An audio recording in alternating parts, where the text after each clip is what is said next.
나눔가족 여러분 반갑습니다. 말씀으로 시작하는 주말 아침입니다.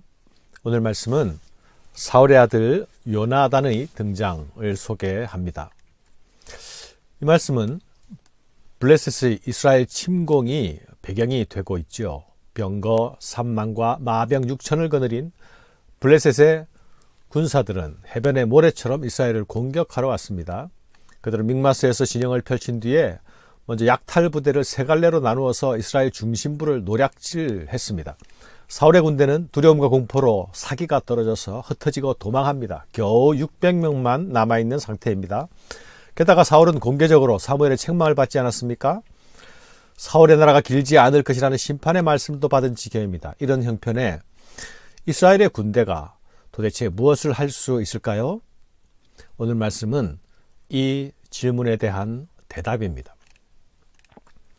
사울은 그가 부름받은 소명 블레셋으로부터의 독립이라는 테스트의 장에서 이미 부적격 판정을 받습니다.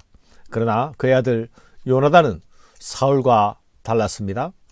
사울은 어려운 상황을 만났을 때에 두려움에 빠지고 순종하지 못했습니다. 그러나 요나단은 동일한 상황 가운데서 달리 행동합니다. 요나단은 전쟁의 승패가 눈에 보이는 군사력에 달린 것이 아니라 여호와 하나님께 달린 것이라는 믿음을 가지고 있었습니다.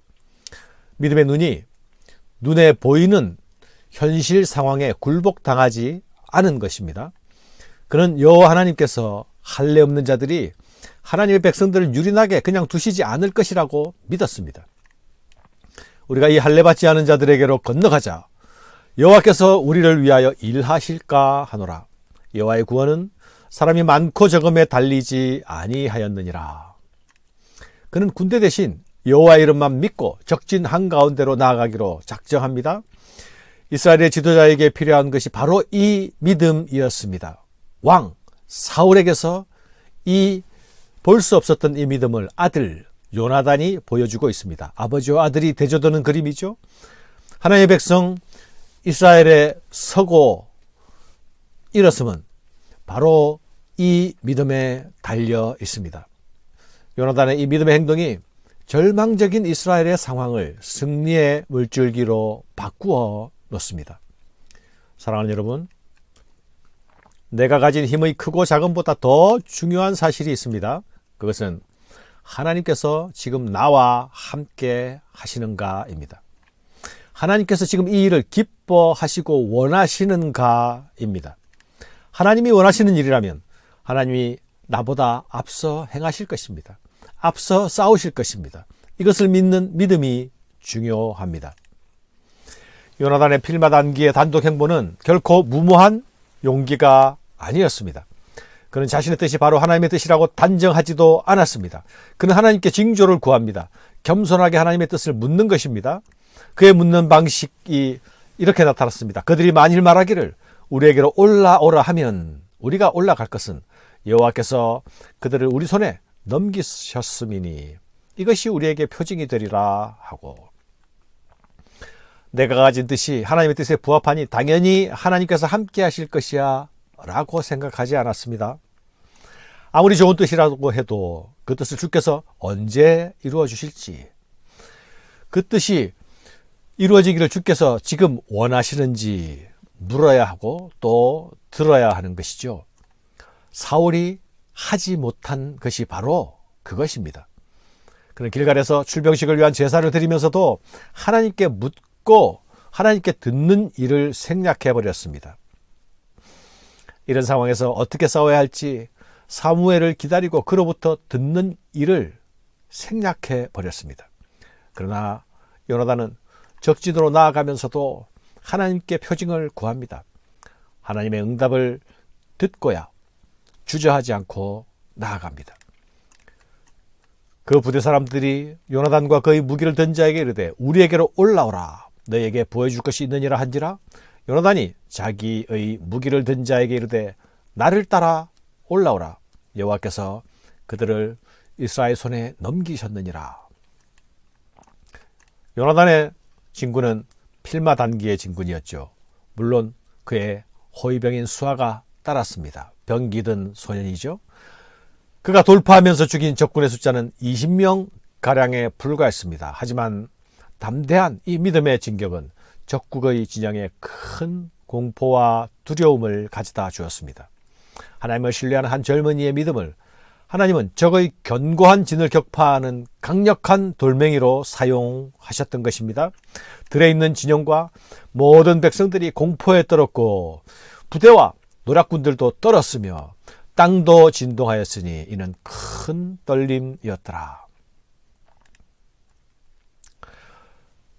블레셋의 엄청난 군사의 모습을 보고 그것에 압도될 때에는 이스라엘이 공포에 떨었습니다.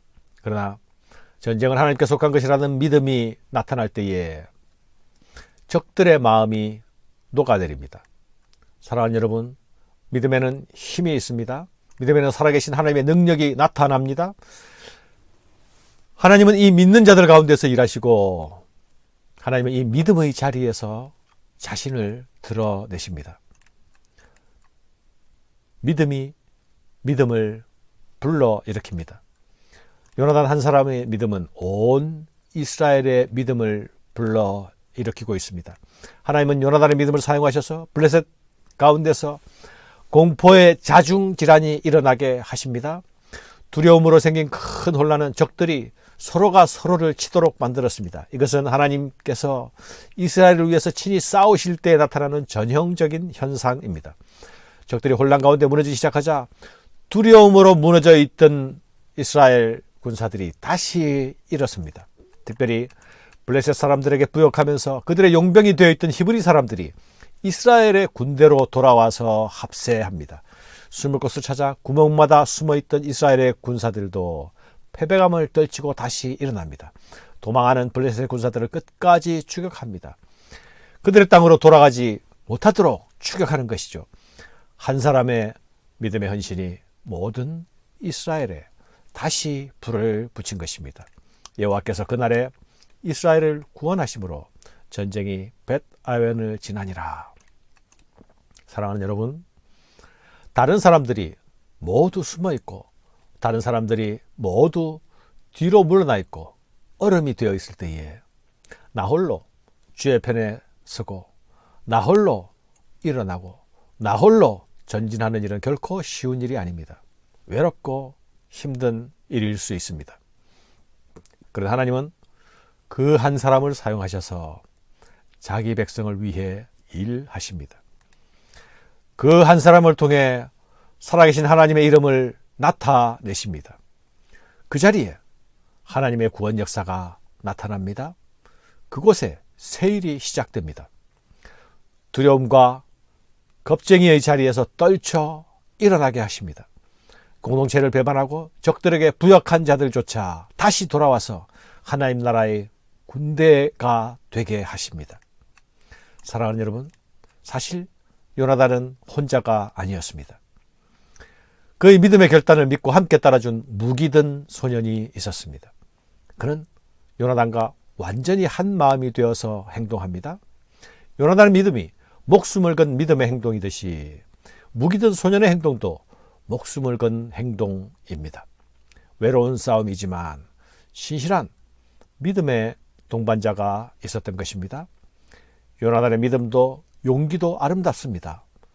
그러나 이 이름 없는 소년의 믿음의 동행 더없이 아름다워 보입니다.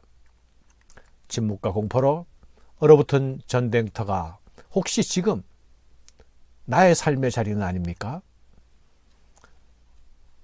내 가정, 내 교회의 모습은 아닙니까?